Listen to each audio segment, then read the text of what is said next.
na ima mina ni kongoma ka vamachonisi ni lomba mali nyana xa microwave yena a teka a swekela ridimba lero mina kahle no wa dabadaba lero ridimba loko a ri n'wanuna wa yena a nga koma mivhengeleni i ni endla xiphunta xa yena mina ni dabadaba kahle mina nhloko ya mina a yi teki kahle mara ku humelela yini mina wo penga Chachamela o ni hlamuseli ku vanhu va ni vusa mhlolo wo penga kam swi ti microwave ta yini ni vona ni ri bari wena mina lero kahle loko ni vona ka ntlhari ya kahle mina wona ti vonisa xiphunta mina lero kahle mina ni dabadaba ni a ni kahle ndlela yin'wana tiphunta mina kahle loko ni langusekina ni wa vona ku humelela yini ti vonisa ku yini Chacha ni byela ku humelela i microwave ya mina ni tekele xiphunta lexi ya selina loko ni xavela a ni ku munhu mani kasi i ndzona leyo vukula ku hlona sis man leyo pfumala na ncila sis man Chacha se leswi yi tikomaka yintshwa ya nghenisa ku yini ka patroni ku wena microwave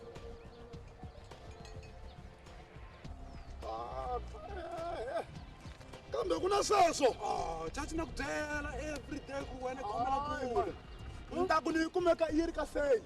ka seli kwini ku le vona mutotoro wa xitulu ta swi vona patroni wu patroni ku a swi na mhaka ke ni ta ku ni yi kumeka wena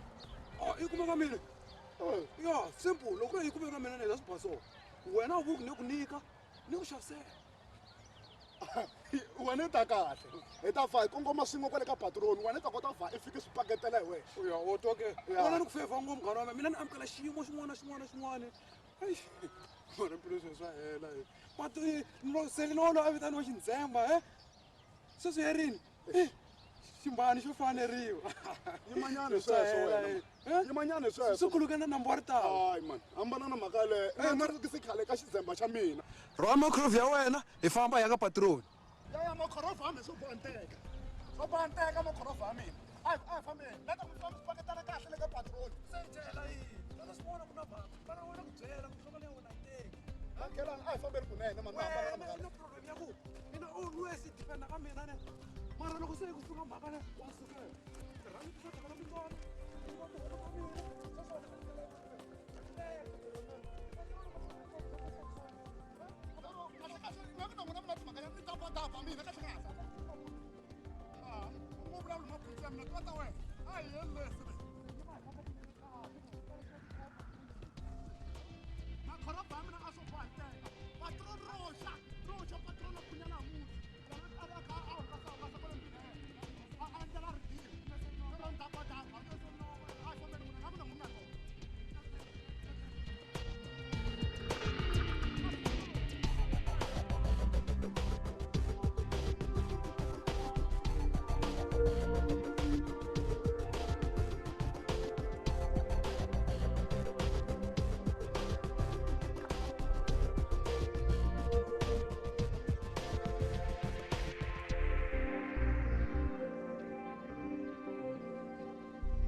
Minjani?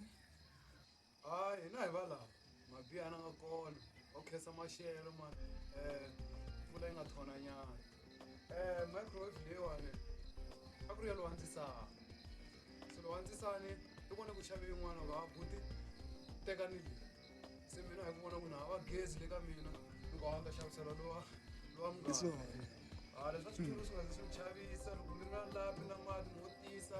na ku kulumakela yona ya hi swona and a tlhela ni xavisela yona chip ya yo yi kahle ngopfu yi kahle swinene ngopfu a yi chipise ngopfu ya save gezi and yi hatla yi vuvisa swakudya lowa ma ondzisa ni yena hayi tshembe ngopfu hayi tshembe ngopfu leswi a dyaka nchumu na nchumu leswi before ni famba mi ngo nyika lapi na matinyana ni mi hlantswela yona se mi xavisele hi mali muni hayi va n'wi tiva Chachamela nga munhu wo rila a ni te 300 rand loko 300 rand a ni lela nghena ni 150 150 yo nga zi hi pfumelana na yona yena i ni chipiserile swinene boy yi vona a swi culini tata ya tirha lewa hayi leka number one makhoromo ya number one hey hey tshetse se vulavula mara mi ni komba hi ka bathu kunyo n'wana a xitlakini ni teka ni i cini leswi swi vonaka nani i cini leswi swi vulavula wow yi tirha ku selina a yi tika mina leyi a yi hit yi ta loko selina leyi bathu kunyo ni kombe mi ni byela kahle mina swi hundzanyana na munhu loyani patron wa nga tshama ni kombeta ni ri ku na leswi mi swi vulavulaka nana munhu loyiwa yi ta loko selina yina leyiwa njhani yi ta ta tirhoselina a ni ri hi n'wi twini a ku yi ni huma ka patron mina selina ni patron mi bayizela swilo swo mi swo ngwelaniwa i n'wi twile a ku yi huma ka ndzisani ya yena ndzisani wa yena yini ndzisani wa yena yini na leyi tsala ku selina ndzisani wa yena yini naswona i swi tiva loko yi vuselile yona naswona selina ka a ni vuselile wasena a hi munhu wun'we njhani ku swi voni laha ku tsara ku selina laya swi hleye kahle xile xi tsara ku selina la yi relaxa yini vanhu vakulukumba mi ngeta ta mi ta selina na xava vito ra munhu wun'we va selina kumbe makwini wa yena selina naswona selina ni kambela ka ndzela mina na n'wa tsala ku selina a ni ku vona ka makhoyi mina na selina waloye a ni swi tivi na ku xahadya munhu a mi ku voni njhani ku tsari wini na nakona swi vona ku selina ku tsari no mani va ku sela leyi i selling price a yi selina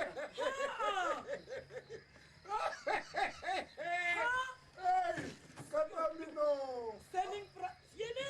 selinga mana tshuko selinga munhu u vula selinga u ri selina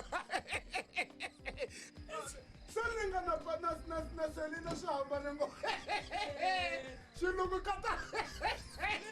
selinga hayi selina selinga i xilungu katana selling yo vula ku xavini that's good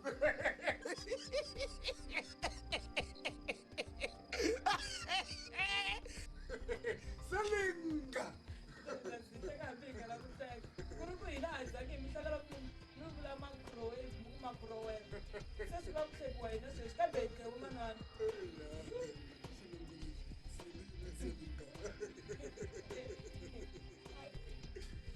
no kombela nyana lapinyana na mati ta mi tlilinela yona before ni famba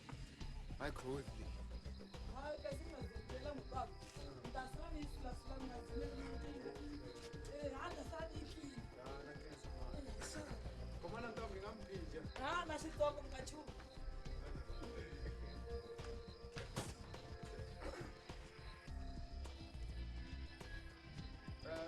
ande mani movha mi tlakusa na deposit ya 70 rand leyin'wani mi ta vona mi ta nyikela n'hweti yi hela meteto mina ti lava ngo vambirhi ku halana na lato swi deposit a ku na mali leyi va ta yi kuma Chachamela ni lava 70 rand a ku na xilo xa mahala xi munhu a nga ta xi tirhela mahala masiku lawa ni lava mali sweswi byela satonga na huma na 70 rand sweswi otherwise na paloxi panseni ta mbale ta vona tshika sweswo a ni ri twanani ta ngopfu boxa u byela huma na mali sweswi munhu twanani ngopfu yo twa wa swi tiva sweswi nga tshame ni ndlela swona i tshame ni tisela thyaka ra tindzelele ka mina i tlhi yiva tihuku ta mina i tlhi byela mina ku nga delela u hleketa ku tlharihini wena ya u hleketa ku tlharihini ya mina xikhomela ngopfu ye i nga ni byeli xikhomela ni lava hel no ka tintswana letiya ta n'wina ta se tshika ku ta endla sweswona patron wa nga ta na 70 rand kwala xikhome xa ovorolo xa le ndzhaku ra susa hi swona Swona baba ni tatisa. tindzwana to phindaphinda la ti sathaka ni tshama na ha vuyisa theka kwale a wu no tlhela u tlharihile namhlanje ngquka ehlangene na nyari hambi ngquka wa eva you call yourself ni byela na hi xilungu arisa se mali ya mina leyi yi teka sweswi ta yi vuyisa na openga ehleketa nga ni petapeta ka timhaka ta wena ta ku dlaya ku ti nga ni hakeli ta paluxa xivula sweswi ta n'wi byela ta mbaha patroni u nga hakeli hakela ma tshika sweswo a ni tshiki nchumu mani na mali sweswi hambiloko u twanani loko u pfunana mara na u pfunana ma wena u ni pfuna loko tisa ndhasi ku tanani tshika sweswo na patron wa swi twa okay u byela ngotshanyana mali ya mina phela patron endla hi mhaka xihatla mani exi ni karhele mina munhu loyi na ta a kuma mali ya famba xikan'we hayi a ba loko u hakela mina na tirheka ni tirheka ku tirheka mpela Mina ndo kuma 50 rand ntsena. Ni ngi voni mali leyi mi vulavulaka hi yona. chachi a ni wisa mali yitsongo na saka na mugayo xava se wa ngeteleriwa mali ni lava 20 rand no munhu otherwise ku ta vonela swin'wana are go khoma na kwala ke usiwana ni le kamboni usiwana danki chachi wazomana ni ku chipiseriwa mavona ya miya dyana ni kwala a ri nge te ta ra ha pelile ta vonana ta vona n'hweti hela tela leyin'wana chachi hi ta vonana kahle n'hweti hela ta tlheli vuli manjaji ni khensini ya mpfunini ma chachi sikali ku tirhisana magee famba ni ya ganda se mi khoma kahle Va dya kwakhe.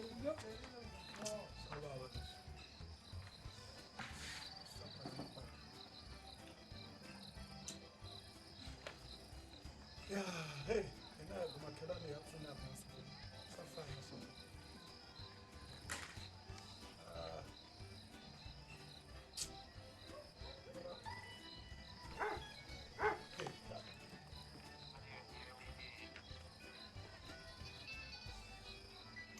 selina swi lava yini